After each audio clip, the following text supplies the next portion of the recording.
Our ninth one book is Born on a Blue Day by Daniel Tammet and deals with the subject of autism. Our guest speaker, Dr. Stephen Shore, is quoted as saying, "If you've met one person with autism, you've met one person with autism." Dr. Shore's quote makes me think of an old saying that says that no two snowflakes are alike. Perhaps Dr. Shore is trying to tell us that, like every snowflake, each person with autism is unique in his or her own way. As a young child, Dr. Shore was nearly institutionalized by his doctors. Today, Dr. Shore, who has a Doctor of Education, is an Adelphi University professor and a published author. Dr. Shore has traveled around the world and dedicated his life to changing the way people understand autism. Today, he returns to BCC to help us understand this multifaceted condition that exists increasingly among us and can be very difficult to understand. Please give a warm BCC welcome to Dr. Stephen Shore.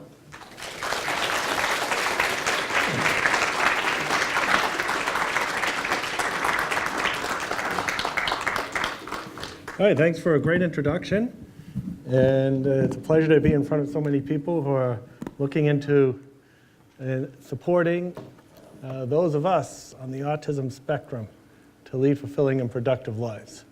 One important thing for people on the autism spectrum is music, so I thought I'd start out with this little rap here that students created as part of their book report for a study abroad course on autism that I taught in London.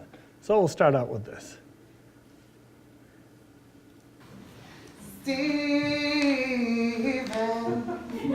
Stephen, beyond the wall, beyond the wall.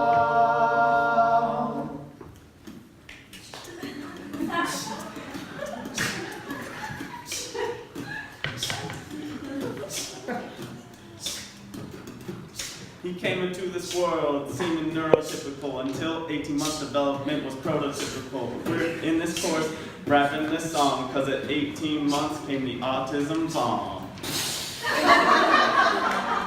Though speech withdrew, he had extreme tantrums. Doctor said institutionalized, but his parent wouldn't let them. In 1963, there was no early intervention. His parents had to find a way to get Stephen's attention. Stephen started Putnam with a label of psychotic, but within a few years, it was changed to neurotic. Young Stephen found comfort in all his special interests. Bicycles and watches helped him with his demons. Speech returned his four, but there were still a few strings. At 6, his parents were thrilled to find him eating chicken wings. At 8 years old, he was told he'd never do math. But later, he could laugh at this, teaching stats and looking bad. At 10 years old, he had trouble with empathy. He was distraught whenever he had to drop the letter E. His friends said he felt like pizza. Stephen took that literally. Stephen had to work hard to understand others socially. In middle and high school, the band room was his refuge. The impact music had on him was incredibly huge. But the band teacher and lunch ladies were the ones Stephen liked. It was time to focus more on people and not on their bikes. College was his heaven. It had the structure that he loved. No one made fun of his difference, but appreciated who he was. After undergrad, he tried to work in the world of business, but Stephen would come to realize he was not cut out for this. He went on further study in the realm of education. With YLU, he founded his marital relations. Now he travels the world, shifting the momentum, changing attitudes about people on the spectrum.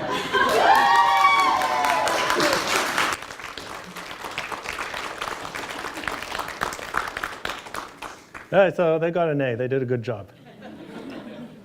So we're here to talk about the 3 A's of autism as awareness, to acceptance, to appreciation as a pathway to fulfilling and productive lives for autistic individuals. So let's open the doors to seeing what can we do to make fulfilling and productive lives the rule rather than the exception. So as we start, let's crawl into the mind of an autistic individual Autistic individuals, is it autistic people or is it people with autism? Autistic. I'm hearing both.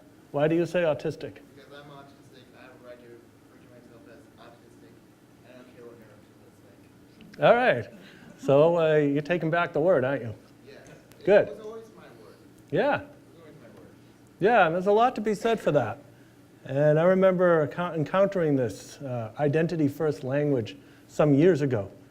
And I put together a meeting of about 100 people on the autism spectrum, and we discussed this. And some of the very reasons that were given in favor of identity-first language, this gentleman over here, what's your name? Charles Magnet. All right, Charles just gave to us. Autism is a part of who we are. It covers every aspect of our life. It doesn't mean that's all we are. And it's not something that we can put into a bag, for example, and leave it on the table over there. And then when we're done, hopefully we don't forget to pick it up and take it out with us. We don't hear about people with Americanism or with musicianism, so why not just use the word? And then there were people in favor of person-first language, people with respecting the humanity of the individual who happens to have something. Well, it went back and forth. Finally, we voted 80% in favor of identity-first language. A little more discussion. The result was we prefer identity-first language, at least this group does for the most part. However, use the one you want and don't get insulted if somebody uses the other one. So when in doubt, just ask how we prefer to be referred to. All right, so anyways, back into the mind of the autistic individual. It's the game of what's the differences between the pictures on the top and the bottom. So who's got a difference to point out? You got one right away. The horse's post on the bottom is missing the yellow. Yeah, you're right. This thing here is missing. You got a row of 4, but this one's missing. On here, you got all 4. There's 12 more to go.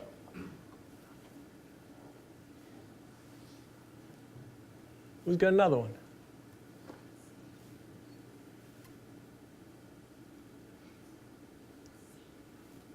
Way over there. All right, there's another post missing, like one of these yellow things over here. You see it down here, but you don't see it up here. So we got 2 down, got about 10 more to go. There they are.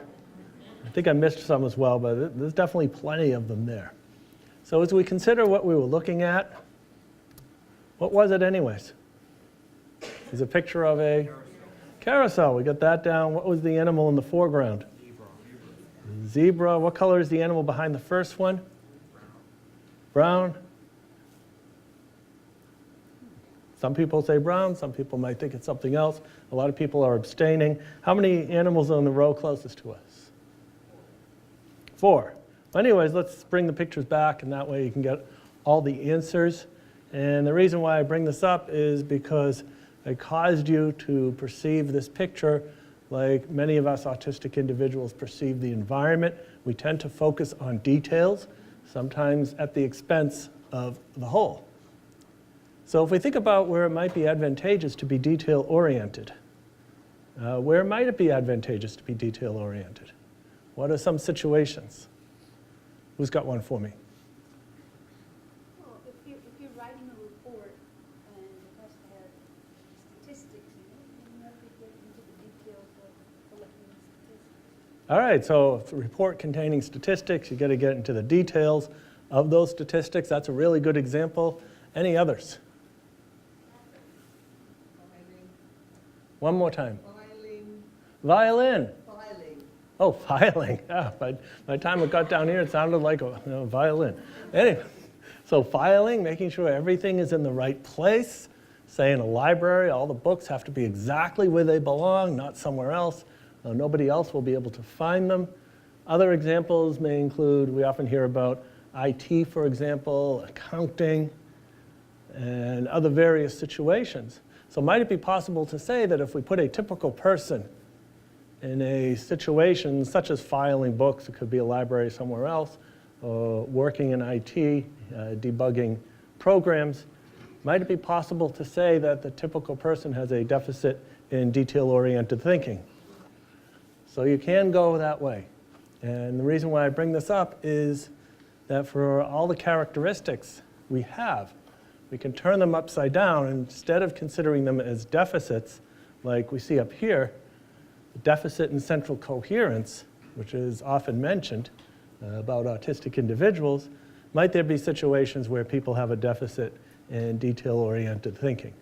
So the idea is to look at autism, to turn away from looking at autism as a series of deficits, disorders, and disability, and looking at the abilities. We need to be asking, what can the autistic individual do? We need to be looking for strengths and abilities. So how do we do that?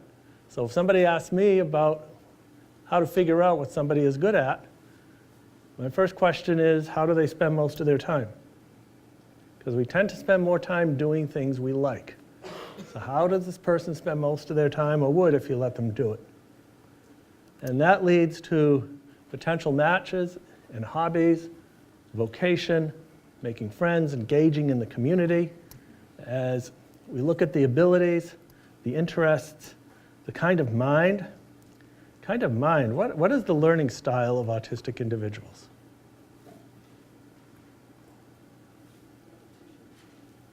Repetition is one. What else?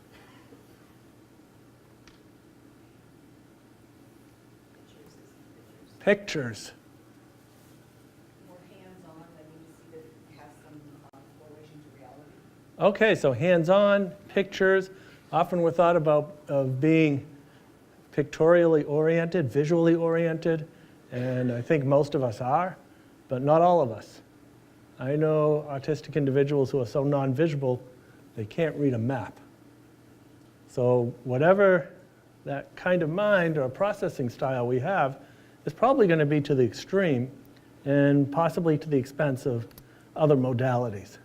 So looking at the characteristics, looking at them without judgment.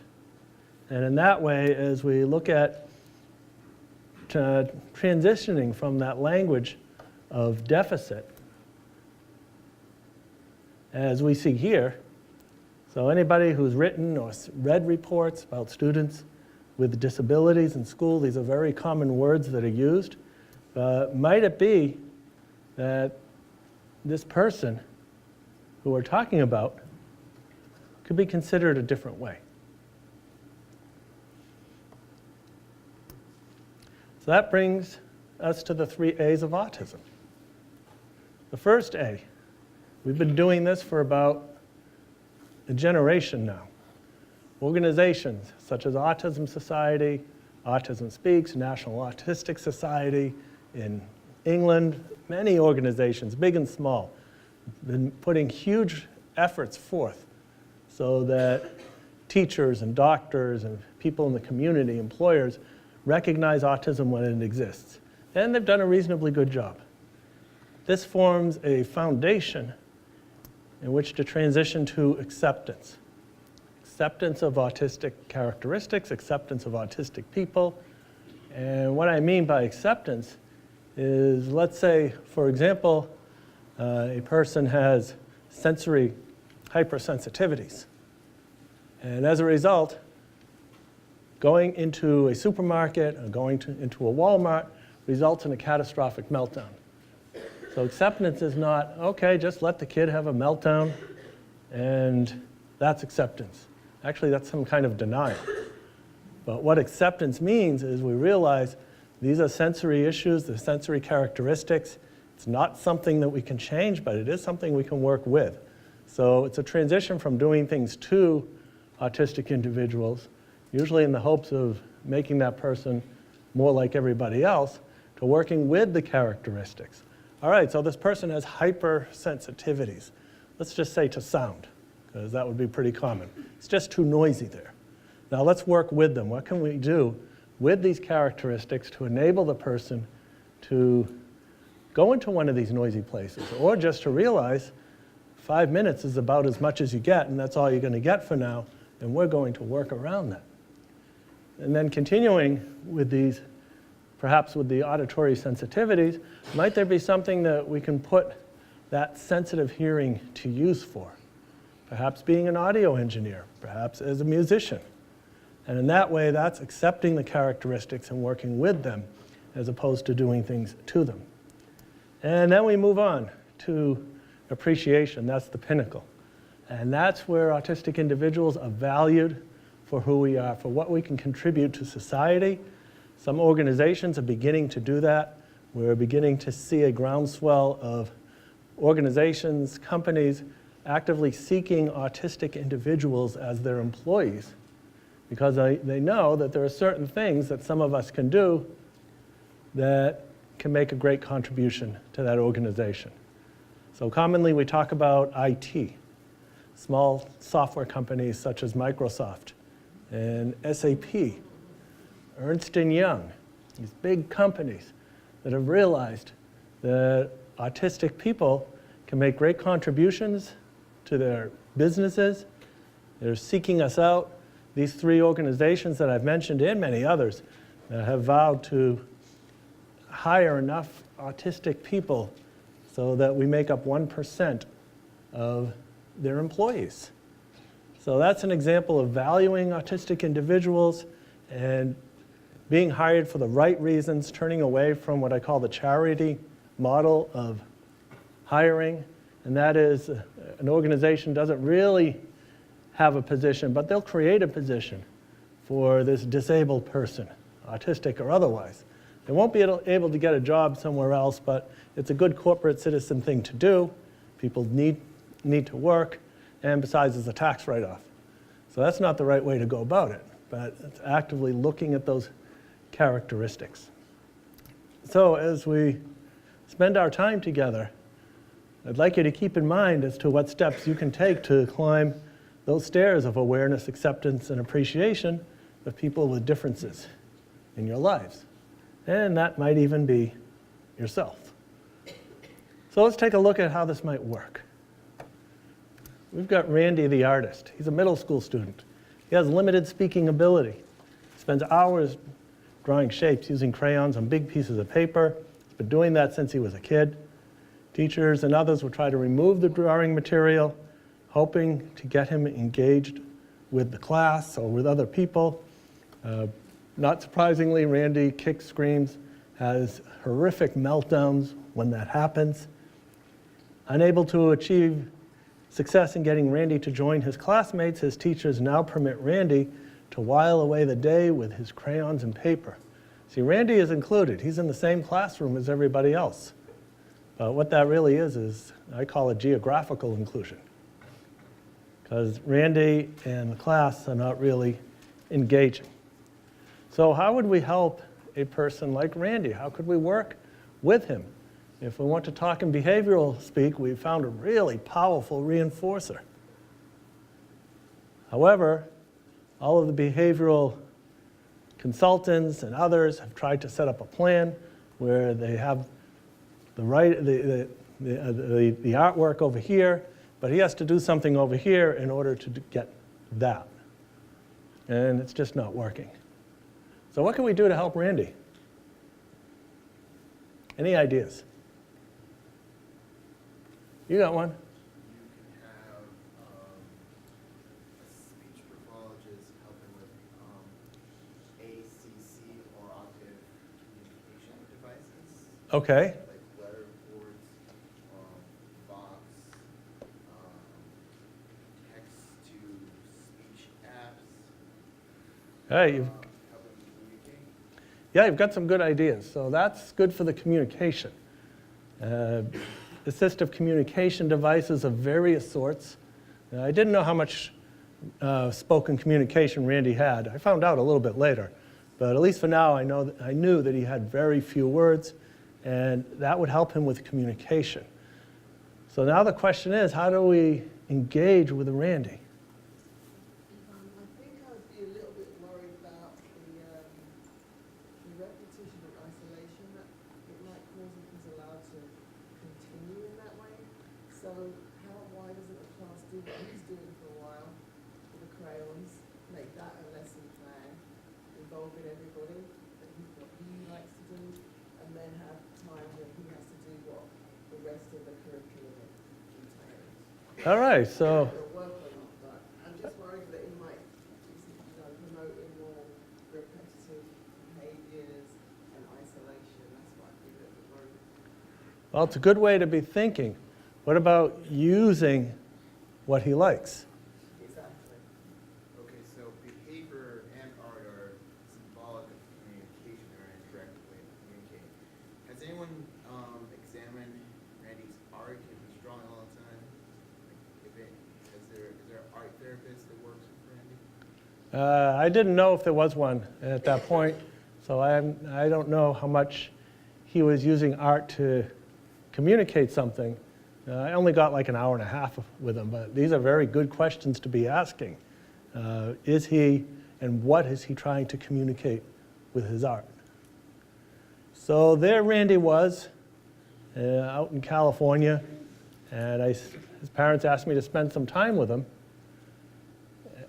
I introduced myself to him, really didn't say very much, and he was just drawing. So why not, as you suggested, use the drawing and work with it?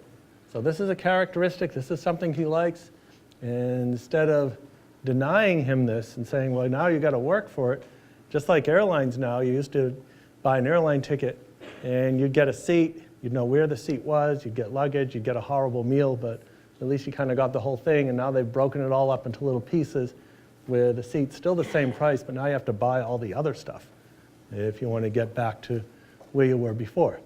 So anyways, there's Randy. He's drawing his shapes and whatnot. And I sat down at the other corner of the paper, and I picked up some crayons, and I started drawing too.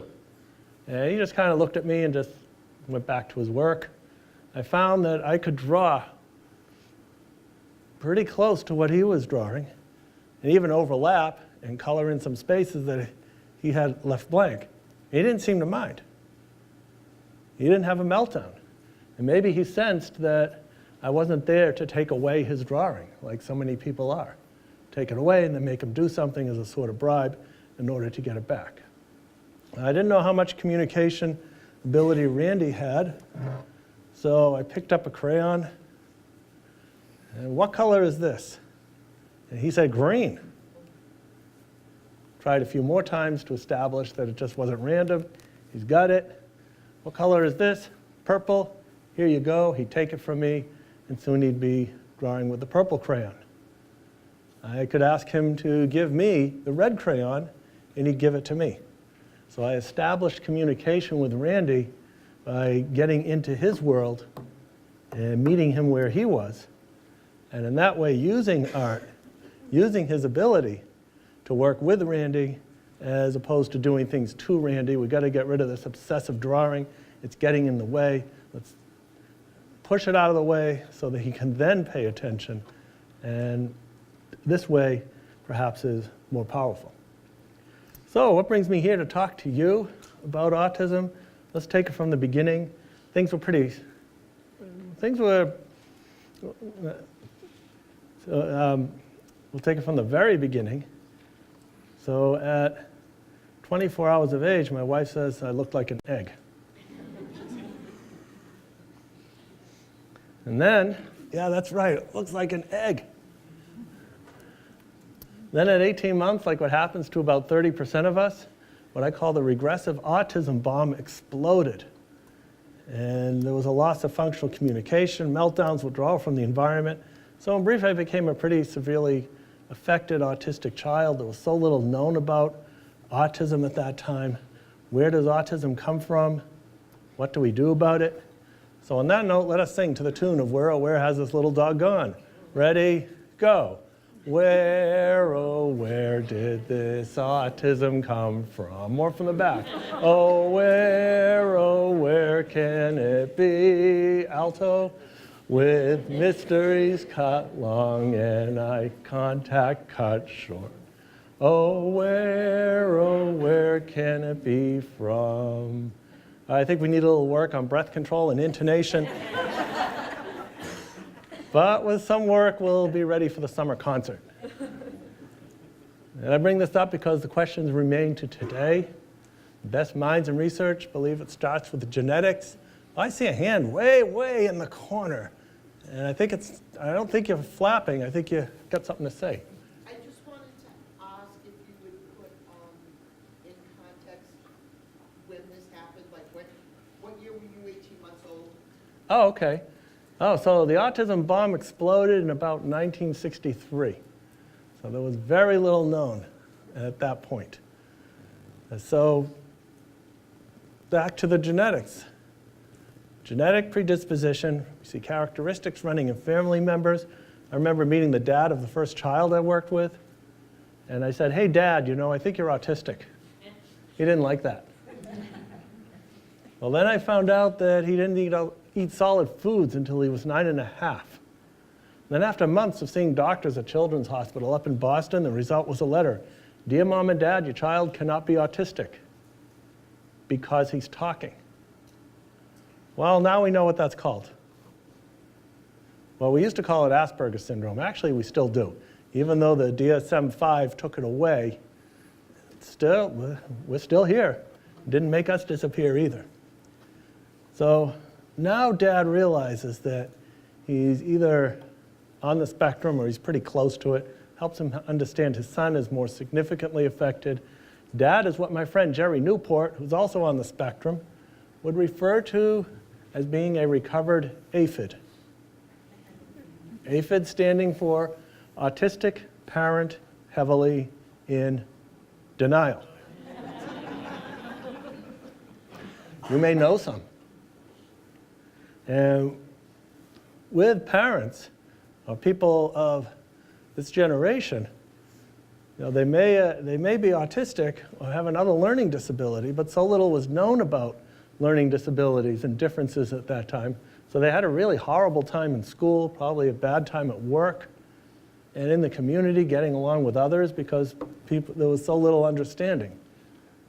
So naturally the person would want to kind of push that away and certainly wouldn't want it for their child either. But we're getting to know a lot more now.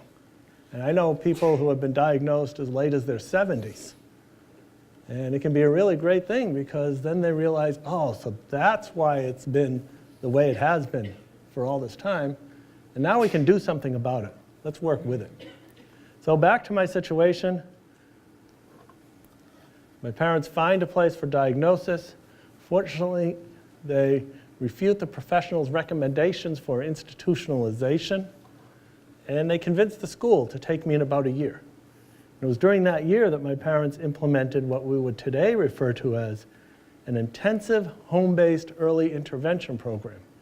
And this was a program emphasizing music, movement, sensory integration, narration, and imitation. And that's just today's terminology. In those days, even the concept of early intervention didn't even exist. So what did my parents do? Well, first they tried to get me to imitate them. So how many of you have used imitation to teach someone? Whether you're a parent, educator, or whomever. Yeah, it's a really common thing to do. It works most of the time. Great teaching technique, time-honored. But for us individuals on the spectrum, we may not have the mirror neurons in which to imitate. So my parents flipped it around and they imitated me. And once they did that, I became aware of them in my environment. And I believe the key educational implication is that before you do any good work with an autistic individual, you have to develop a trusting relationship. You have to get to where they are, and then you can move on. So maybe that's what I did with Randy. He trusted me. He knew I wasn't there to take away his artwork, but I was there to see what I could do to join him in his work.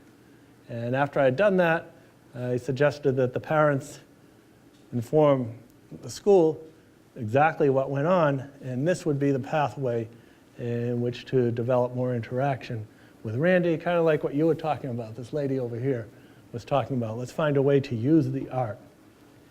So with the work that my parents did, speech began to return at age 4. I believe we have the technology, we have the know-how, we have the wherewithal, so that autistic individuals leading fulfilling and productive lives can become the rule rather than the exception. So instead of looking at the closed door of disability, disorder, and deficit, we can look at the open door of ability, and rather than autism being a bomb, autism becomes da bomb.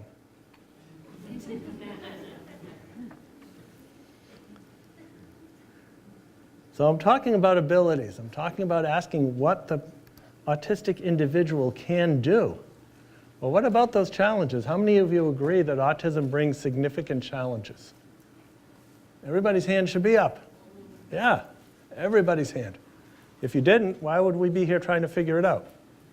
So the challenges exist. They are real. They need to be addressed. They need to be worked with. However, if we can transition towards working with, as opposed to doing things to, we'll all be much better off. So here's another example. We've got Robert here. He probably would have been diagnosed with Asperger's syndrome, young adult, and he works at a busy train station, Penn Station in New York. Maybe he could be at South Station, North Station. Well, let's take a look at the employment implications of the characteristics that are so often given a negative, kind of given a negative tone. We talk about deficits in all of these three areas. What if we talked about differences? So the communication style of those of us who speak. How many of you would agree that we tend to be detailed, factual, data-driven, truthful, repetitive? I think you get the idea. How many times have you asked someone to repeat directions when you're lost? Yeah, so that works. What about social interaction? Typical social interaction can be challenging. A job like this, a request for directions, he's happy to oblige, then the people say goodbye. So that works. Where does he get this information? His coworkers have to look it up in a reference. This is one of his, let's change that to deep interest, a focused interest. He's got it all memorized. This is one of the most common deep interests of autistic individuals. Trains, transportation system information. Let's use it. It's memorized, so as a result, he can access this information much faster than anybody else.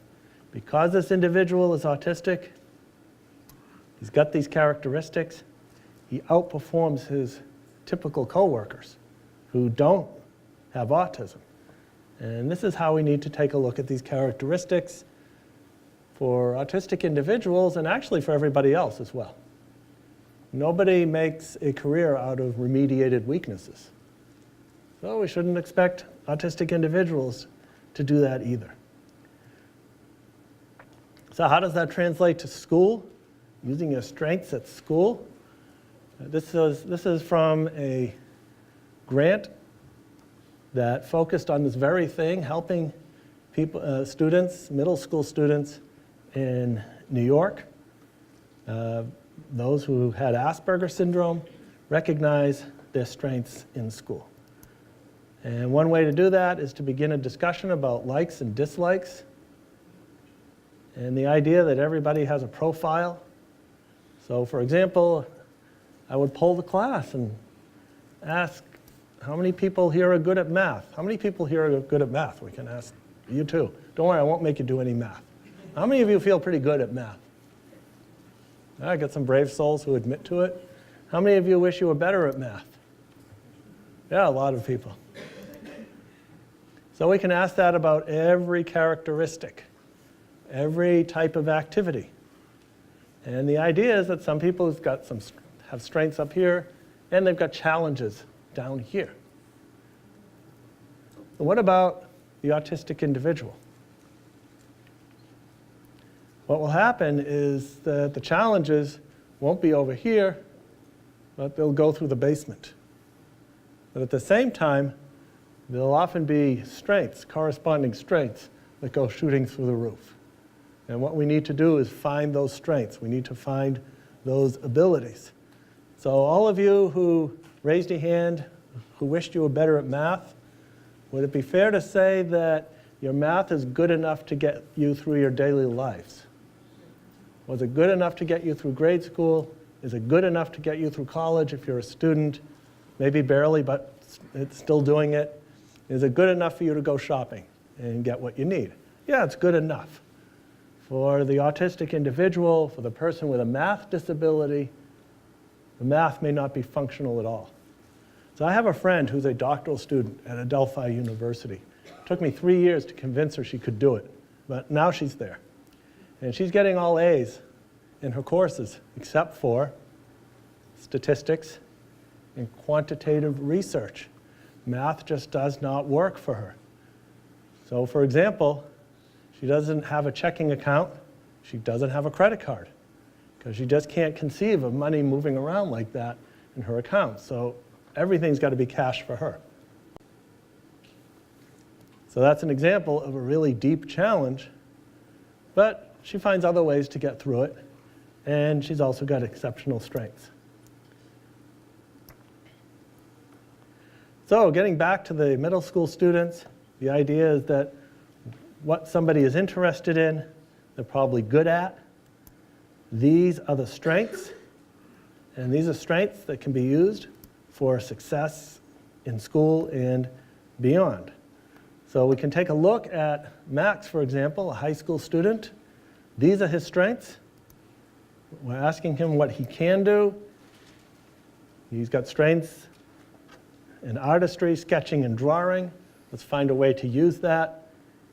Working in groups can be pretty challenging for autistic individuals. Often we can work well with another person. So what are some situations where it's advantageous to be able to work well with one other person? And looking at these strengths and looking at these abilities, and in that way, by considering these characteristics, we find ways for Max to be successful and to eventually carry that on. So moving on, we zoom up to adulthood. Grade school was challenging. I was usually about a grade behind in most of my subjects. Teachers didn't quite know how to reach me. Getting along with my classmates. It's a good thing that school systems realize that bullying is not a developmental phase that people need to get through. So that's good. And then by the time I got to college, that was a utopia, more friends. Subjects were interesting. If I wanted to ride my bicycle at midnight, I could find someone just as strange as I was to also ride at midnight. Dating occurs in college. My first experience. I spend a lot of time with this lady. Then she tells me she really likes hugs and back rubs. So I think that has a certain meaning. But for me, as someone who is a sensory seeker, so I was the kid running around in circles and spending all day on roller coasters, if I could do it. So that's a sensory seeking child, seeking deep pressure, seeking hugs, massages. Okay, that's cool. I have a friend who doubles as a deep pressure temple grain and squeeze machine. But I guess she had other ideas. And after a lot of conversation, I realized that she wanted to be my girlfriend. Well, I wasn't interested in dating at that point, probably more interested in seeking deep pressure. But that made me realize that there was this whole area of communication that we call nonverbal. Up to 93% of the interaction package is nonverbal, which may explain why we tend to be literally minded, because we only have words to depend on. So I did my research. Hours reading books on body language, dating for dummies, relationships, and the sheer quantity of these books, like shelves and shelves of them, also suggested to me that, well, maybe these are challenges that a lot of people face. They're not just written for autistic individuals. So I did my research. And by the time I got to grad school, I'm spending a lot of time with this lady, initially reviewing each other's homeworks, then moving on to doing things socially, and then at a beach very much like this. She gave me a kiss and hug and held my hand, but now I had the social story down.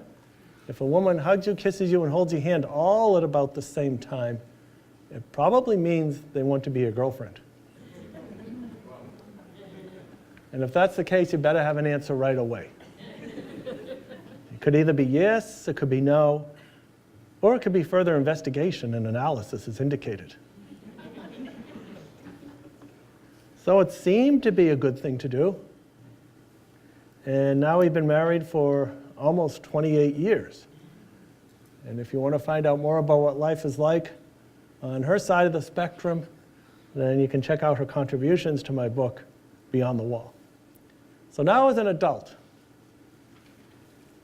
perhaps the doctors were right at 2.5 when I was diagnosed that I needed to be in an institution where I could spend hours perseverating on areas of special interest, years, maybe lifetimes like other members of this community. Sometimes social interaction between members of this community could be improved. Some people refer to this place as a university, so I ended up in an institution of higher education. So as we think about supporting individuals who are autistic, people with differences, we get back to the question related to the 3 A's: awareness, acceptance, appreciation, and whether we're going to look at autism as a series of deficits, disorder, and disability, or is it a set of abilities? And my question to you is, what are you going to do to transform a weakness or a challenge, either that you have or maybe somebody else you know has? Is there a way to reframe that in order for it to become a strength? So to get you started, I have a few examples up here. Many of us autistic individuals like things to be in exact order. Maybe there is a place for this person. Inspecting assembly line production. Maybe this is the person who works in a library and makes sure that all the books are exactly where they need to be. And most people might be bored out of their minds with such a job. But if that's providing fulfillment to an autistic individual or anybody else, then that's the job. We tend to adhere to routines. And I haven't found an employer yet who would not like an employee to show up on time every day and make sure they get their work done. Hypersensitivity to sound, we mentioned that a little bit earlier. And I know of someone who became an audio engineer. So I want to thank you for all you're doing to help people who are autistic, people with other differences, to lead fulfilling and productive lives to our greatest potential. If you have questions, we've got time for some questions. We've got about 540 seconds left for questions. But if we don't get to them, or they come later, then you can always email me at my email address. These are some of my books. And if you read better in a different language, then you can get it in a different language. Well, it's a good way to learn another language. And again, it's been a pleasure talking with you. And now's a great time for questions. So who's got questions? And, oh, the whole pile of them. Let's turn this thing on. Oh, you got one over there. Okay, you get the other one. All right.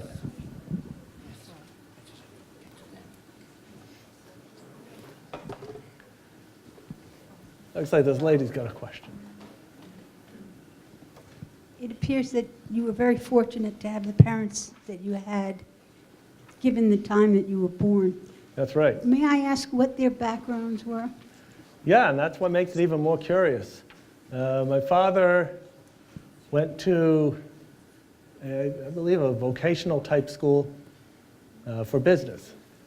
And so at that time, he was a liquor store owner, and then he became a manager of frozen foods over at the Waban Market in Waban. My mother got a bachelor's in business administration. Now we call it these bachelors in management, because I guess everybody's a manager instead of working in a business. But anyways, that was her background. So they weren't educators, psychologists, or something of that nature, but just parents trying to figure out how to reach their kid. Connie, there's some to the left. Oh, go for it. Maybe you have a loud voice.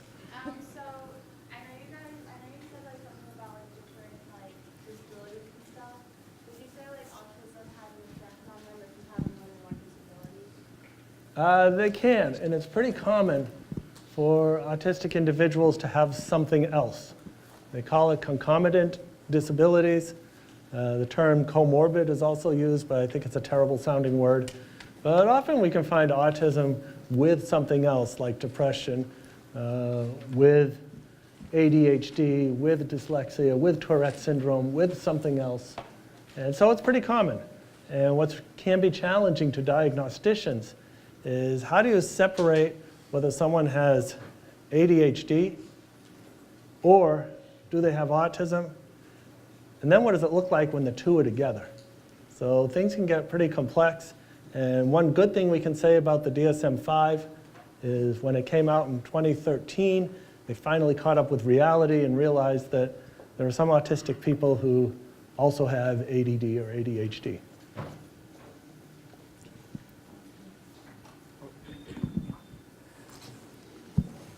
Okay, I got a question. Why do you choose social inclusion methods?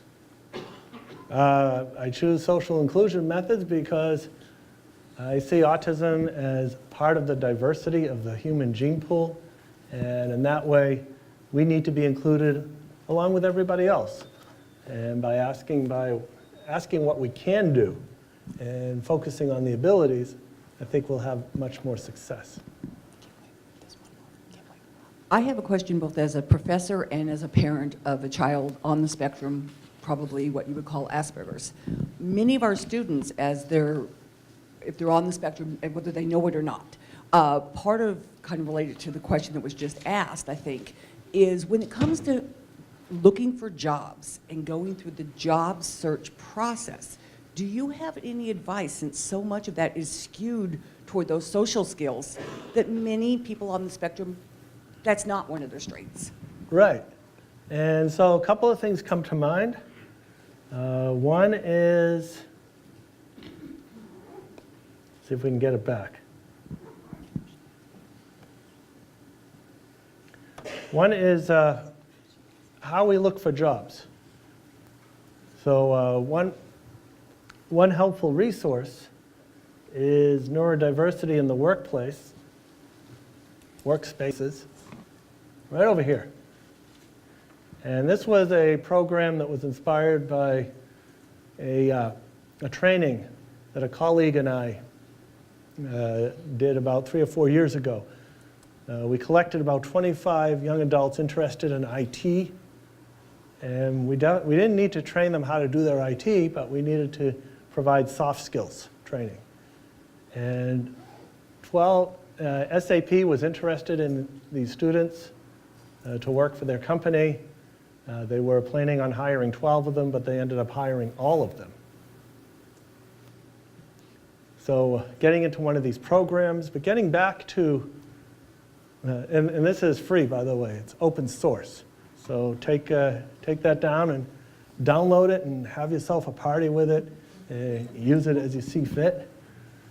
The other thing that comes to mind, though, is other ways that we can look for employment. And I realized that this is something that I did without realizing it as a teenager. So this represents my first job, working in a noisy restaurant.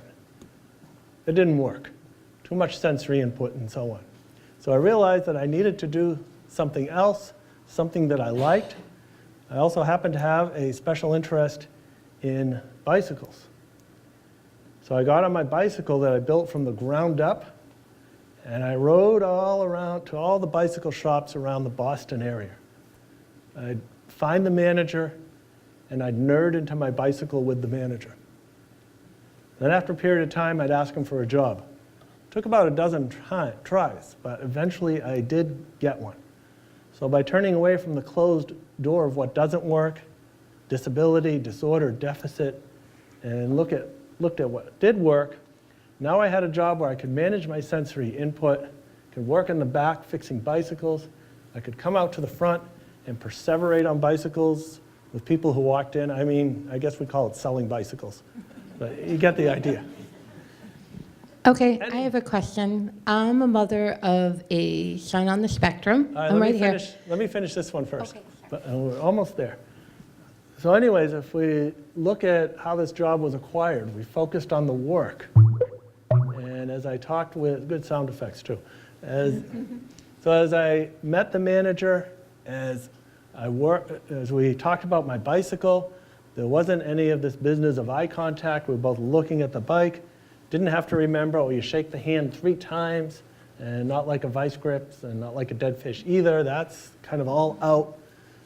And by getting my work, using the portfolio method, to get my work in front of the person who has the ability to hire, by the time I asked him for a job, then he knew that I knew my way around a bicycle. And that just short circuits this whole messy interview thing where you basically have to get the interviewer to like you, is really what it is. And that's that social piece. All right, now you. Sorry about that. So I'm the mom of a 4-year-old boy with autism. And a lot of the parent groups I go to, one of the groups is called TACA, Talk About Cure for Autism. Mm-hmm. And they're always pressuring me for biological therapy where you have to eat a certain diet and take certain shots and vitamins. And do you think that's worth it? Like, I don't like them because I like my son for what he is. And I don't want to change him or cure him. Right. But if it's going to make him better, I would look into it. But I thought I would ask your thoughts and feelings on that. All right, well, there's a lot of controversy swirling around the biomedical approaches, which TACA focuses on. And the problem with biomedical approaches is you get a lot of hucksterism going on in there, and people selling things that allegedly cure autism, and it's this magic cream or something that that chelates the heavy metal toxicities out of the person, and it's very expensive, it's in short supply, and there's only one person who has it, and you got to get it from this practitioner, and you're lucky that you got it for $200 an ounce. However, some of the better biomedical practitioners are focused on good health and realize, no, we're not here to cure or eliminate autism, but if what commonly happens with us on the spectrum, some of us do need to be on special diets, GFCF diets. And it's something that you can try for a few weeks. And if you see a change in behavior, well, he's feeling better. If you haven't, then, well, that wasn't it. So that's something that you can try. But the idea is to focus on good health as opposed to doing things to autism. And that's what you got to look for, is someone who's focused on that. And he may not need it. Others on the spectrum, we're on the seafood diet. Yeah, that's right. Seafood and we eat it.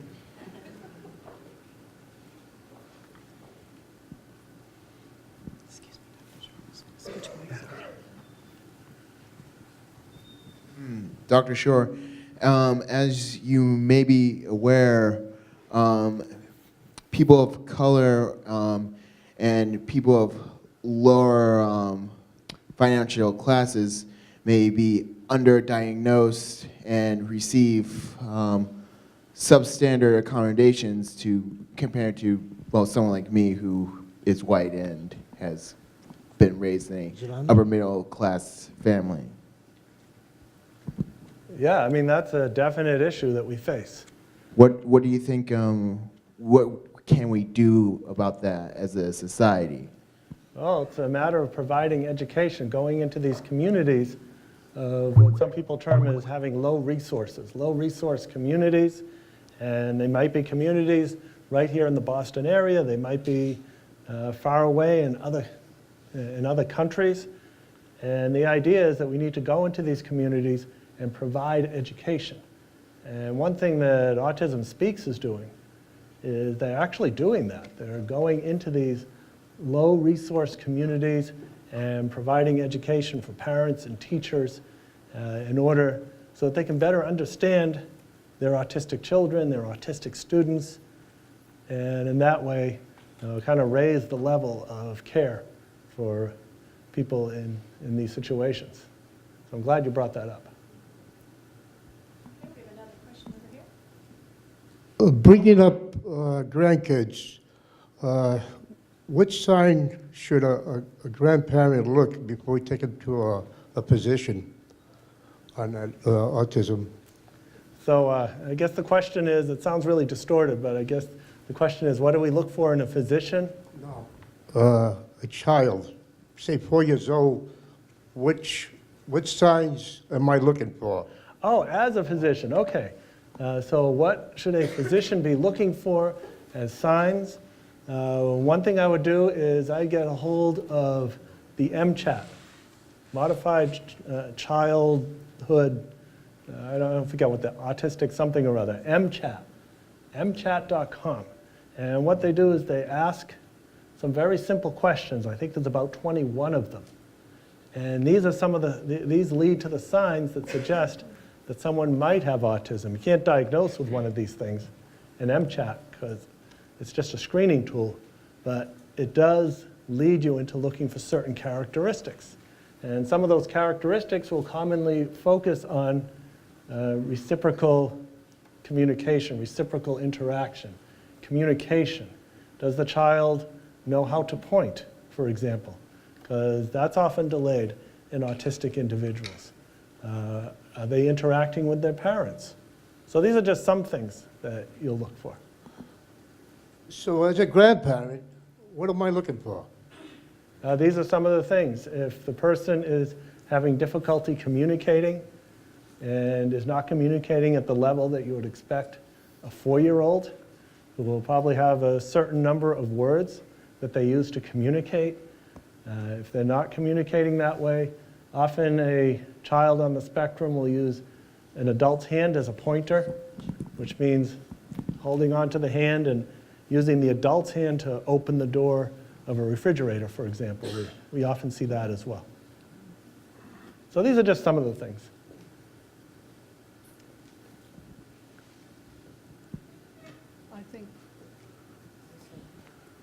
I think we're going to wrap things up here.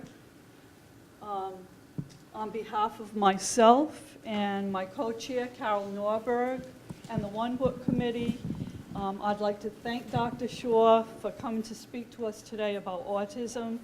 And I thank you all for coming to this very enlightening presentation.